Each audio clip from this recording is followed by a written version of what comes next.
क्या वो सब ठीक है? वो डॉक्टर ने बोला है कि उन्हें हमसे कुछ अर्जेंट बात करनी है। चलो।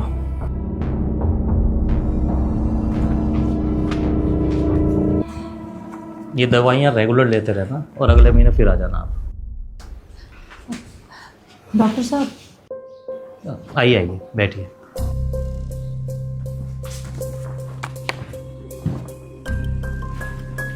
कुछ क्रिटिकल है क्या डॉक्टर?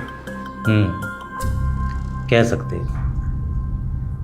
आप अकेले बैठे हैं? जी आपका कोई भाई बहन? नहीं।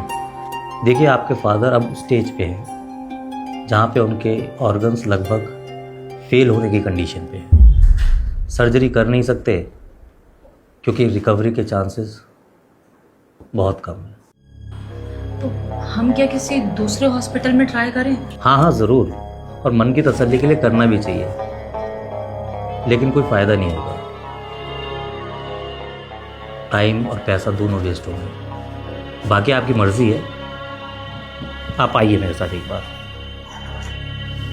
चलिए।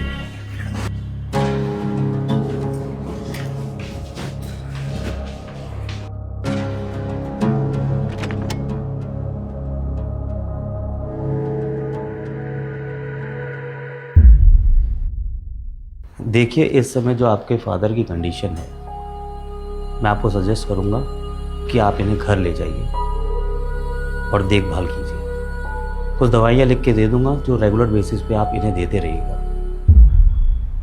बाकी भगवान पे भरोसा रखिए, सब अच्छा ही होगा। सर प्रॉब्लम ये है कि हम दोनों वर्किंग हैं और घर पे कोई रहता नहीं है, तो आप समझ सकते हैं कि जब घर पे कोई होगा ही नहीं तो फिर केयर कैसे होगी। आप एक काम करिए ना, एक आप अटेंडेंट रख लीजिए घर पे। सर एक्चुअली प्रॉब्लम ये है कि जब ये घर पे रहते हैं और हम ऑफिस से आते हैं तो ये हमेशा आवाज़ें लगा के बुलाते रहते हैं, कभी खाने के लिए, कभी पीने के लिए, कभी कहेंगे कि हमारे साथ बैठ के टीवी देख लो। अब सर आप ही सोचो, हम लोग ऑफिस से थके हारे आते हैं तो हमारे भी कुछ पर्सनल टाइम होता है। सर ऐसा नहीं हो सकता कि आप इन्हें यहीं पे रख लीजिए, तो इनकी केयर भी होती रहेगी और हम दोनों भी टेंशन फ्री रहेंगे। डॉक्टर साहब, अंकल जी के पेपर आ गए।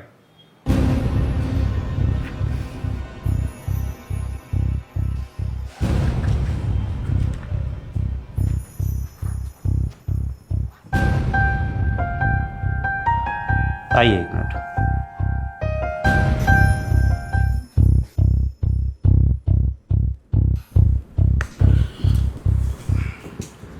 कैसे पेपर हैं डॉक्टर साहब? आपके फादर ने अपनी एक ना विल तैयार करवाई है। कल एडवोकेट बंसल आए थे आपके फादर से मिलने के लिए। आपके फादर का कहना है कि वो अपनी जितनी भी संपत्ति है ओल्ड एज होम को एज ए चैरिटी देना चाहते हैं। सर ये कैसे हो सकता है? मैं उनकी इकलौती औलाद हूँ, उनका जो कुछ भी है मेरा है सब। और वो किसके होंगे? उनकी कमाई हुई चीज़ों को तो आप रखने को तैयार हैं, लेकिन उनकी बीमारी, उनका अकेलापन, उनकी उदासी, वो कौन रखेगा? क्या बचपन से लेके आज तक कभी आप बीमार नहीं हुए? क्या आपके पिता ने आपको किसी हॉस्पिटल के भरोसे छोड़ दिया था? आपने बड़े प्यार से बोल दिया कि हम ऑफिस से आते हैं और थक जाते हैं। क्या आपके पिता ने कभी शिकायत की जीवन भर कि वो कितना थके होंगे? जब आप दो जने ही घर में हो तो क्या वो बात करने के लिए किसी तीसरे के पास जाएंगे? आपके पिता ने पूरा जीवन आपका भविष्य बनाने के लिए खपा दिया और उनके अंतिम समय में आप उनसे हाथ छुड़ाना चाहते हैं। किसी ज्योतिष ने आपको गारंटी दी है क्या आप कभी बूढ़े नहीं होंगे, या आपकी औलाद आपके साथ मरते दम तक रहेगी? अरे अंकल जी, आप कैसे आ गए? अंकल जी को जैसे ही पता लगा इनके बेटे और बहू आए हैं तो अंकल जी मिलने के लिए आ गए। पापा आप बैठिए, मैं आपकी छुट्टी के पेपर बनवा के आ रहा हूँ। छुट्टी हो रही है क्या? जी पापा जी, हम आपको घर ले जाने आए हैं, आप बस थोड़ा सा इंतजार करिए।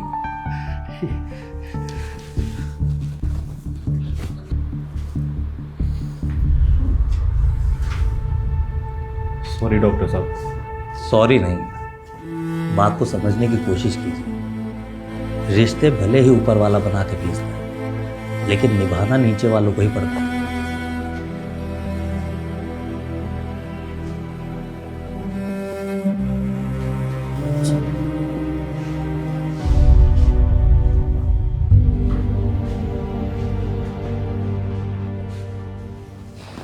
राहुल, जी डॉक्टर साहब।